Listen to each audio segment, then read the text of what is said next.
میں اپنے بھائی کی بات سن کر پھٹی پھٹی آنکھوں سے اسے دیکھ رہی تھی۔ مجھے نہ اپنی سماعت پر یقین تھا، نہ ہی اس پر کہ ایسے الفاظ میں اپنے بھائی کے منہ سے سنوں گی۔ میں نے کہا، بھائی آپ ہوش میں تو ہیں؟ وہ نشے میں چور اپنے پاؤں پر کھڑا بھی نہیں ہو پا رہا تھا، لڑکھڑاتے قدموں سے میرے کمرے کی دیوار سے لگ کر دیوار کے سہارے کھڑا ہو گیا۔ کہنے لگا، ہاں میں ٹھیک کہہ رہا ہوں، رات کو تیار رہنا۔ میں نے درستگی سے کہا کہ میں ایسا کوئی گناہ نہیں کروں گی۔ کہنے لگا، اگر تم شرافت سے نہ مانی تو میرے پاس دوسرا راستہ بھی ہے۔ یہ کہہ کر وہ نشے سے چور میرے کمرے سے باہر نکل گیا اور دیکھتے ہی دیکھتے اس نے میرا کمرہ باہر سے لاک کر دیا۔ یہ دیکھ کر تو میرے ہوش ہی اڑ گئے تھے۔ میں اپنے نشئی بھائی سے یہ توقع نہیں کر سکتی تھی۔ میں فوراً دروازے کے پاس آ گئی اور زور زور سے دروازہ بجانے لگی، رونے لگی، مگر دروازہ نہیں کھلا۔ پوری رات میں نے رو کر گزاری تھی، دروازہ پورا دن بھی بند رہا۔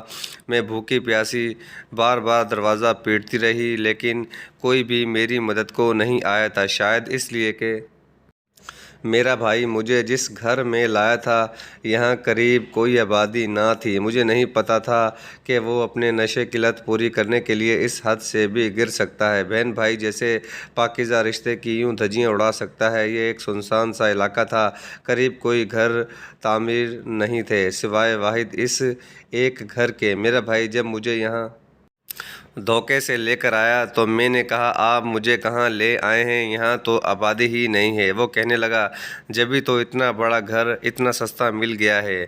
میں نے کہا، مجھے یہاں ڈر لگ رہا ہے، یہاں آس پاس کوئی نہیں رہتا، مجھے واپس اپنے پرانے گھر میں جانا ہے۔ وہ کہنے لگا، اب یہی ہمارا گھر ہے، وہ گھر میں نے بیچ کر یہ خرید لیا ہے۔ وہ مجھے اس سنسان سے گھر میں لے آیا۔ وہ گھر بلا شبہ ہمارے پرانے گھر سے بہت بڑا تھا، لیکن مجھے ڈر سا لگ رہا تھا۔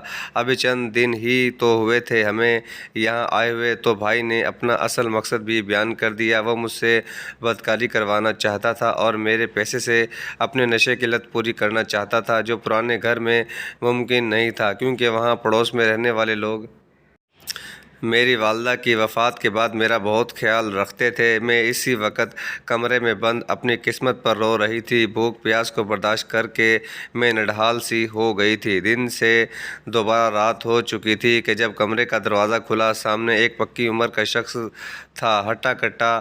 اسے دیکھ کر میرے ہوش ہی اڑ گئے تھے۔ وہ مجھے دیکھ کر بڑی کمینگی سے مسکرا رہا تھا۔ میں کئی قدم پیچھے ہٹ گئی۔ اس شخص نے دروازہ بند کیا اور میری جانب بڑھنے لگا۔ اس کے غلط ارادے دیکھ کر میں رونے اور چلانے لگی کہ مجھے ہاتھ مت لگانا، میں اس گناہ کے لیے راضی نہیں ہوں۔ وہ کہنے لگا، میں نے تمہارے بھائی کو منہ مانگی قیمت دی ہے تمہاری۔ یہ کہہ کر وہ میرے پاس آ گیا۔ میں نے پوری قوت سے اسے دھکا دیا، وہ پیچھے جا گرا۔ میں جلدی سے کمرے کے دروازے کی طرف جانے لگی، لیکن اس سے پہلے ہی وہ مجھے بازو سے پکڑ چکا تھا اور اس بار بہت غصے میں تھا۔ مجھے ایک گالی بکی اور بیڈ پر پٹخ دیا۔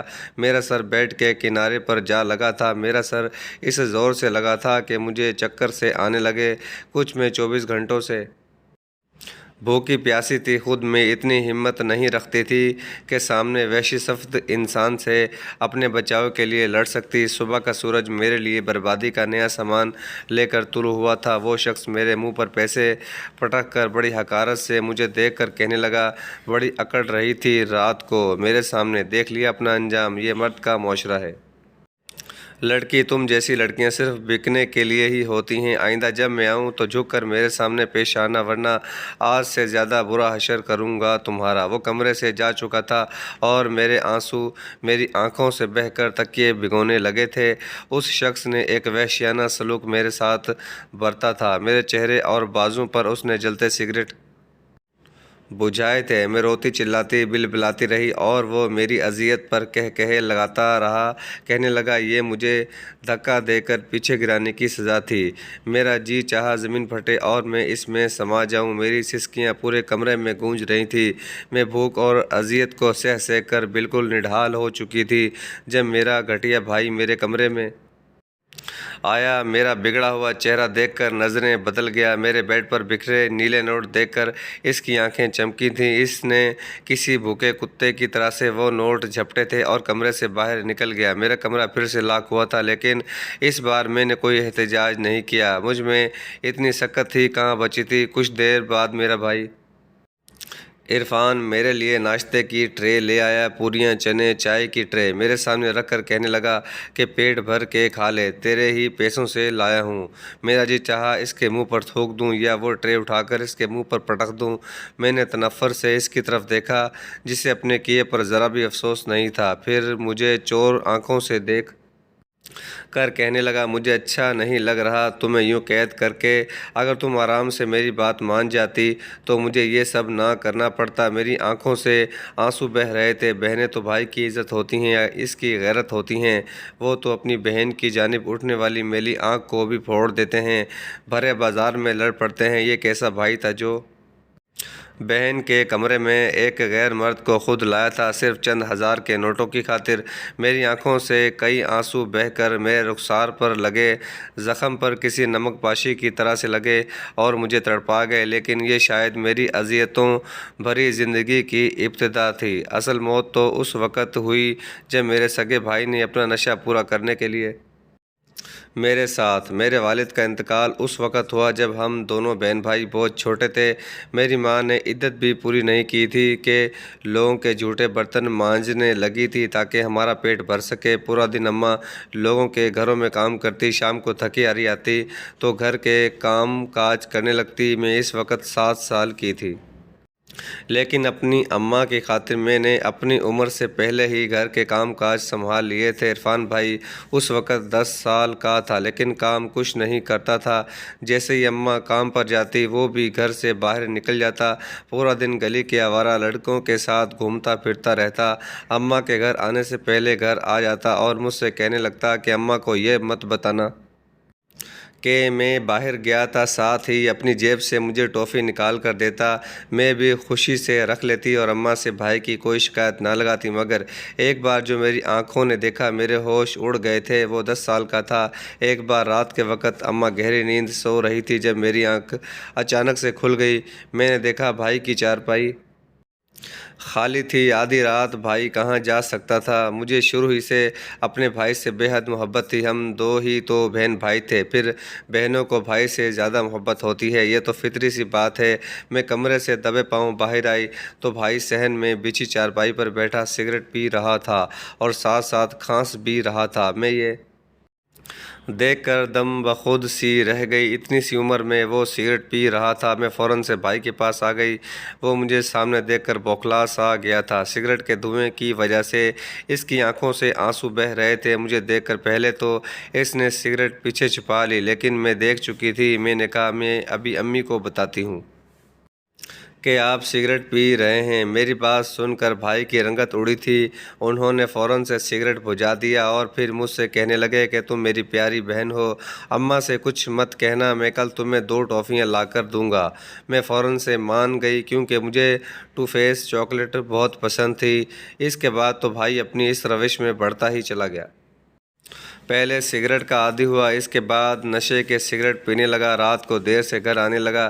جب اماں سو جاتی تو وہ گھر سے باہر نکل جاتا، مجھ سے کہتا کہ میں صحن میں بیٹھ کر اس کا انتظار کروں، جب وہ آئے تو چپکے سے دروازہ کھول دوں تاکہ اماں کو خبر نہ ہو، اور بدلے میں وہ مجھے چاکلیٹ لا کر دے گا۔ میں نہیں جانتی تھی کہ میری چھوٹی سی لالچ مجھے کتنی مہنگی پڑے گی۔ اگر میں نے اماں کو اسی وقت بتایا ہوتا تو اماں عرفان بھائی کو اسی وقت روک لیتی، لیکن میں تو چند چاکلیٹ کی خاطر بھائی کی رازدان بن بیٹھی تھی۔ ایک دن جب گھر بھائی آیا تو اس کے منہ سے عجیب سی بو آ رہی تھی، اس کی آنکھیں سرخ تھیں اور اس کے قدم بھی بری طرح سے ڈگمگا رہے تھے۔ وہ گھر میں داخل ہوتے ہی صحن کی چارپائی پر ڈھہ گیا اور سو بھی گیا۔ اس وقت وہ 15 سال کا تھا جب اس نے شراب پی تھی، لیکن میں اماں کو پھر بھی کچھ نہیں بتا پائی تھی کیونکہ مجھے چاکلیٹ کی لالچ تھی۔ بھائی اب جوا بھی کھیلنے لگا تھا اور جب جوا جیت جاتا تو مجھے بریانی کھلاتا۔ مجھے نہیں پتا تھا کہ جوا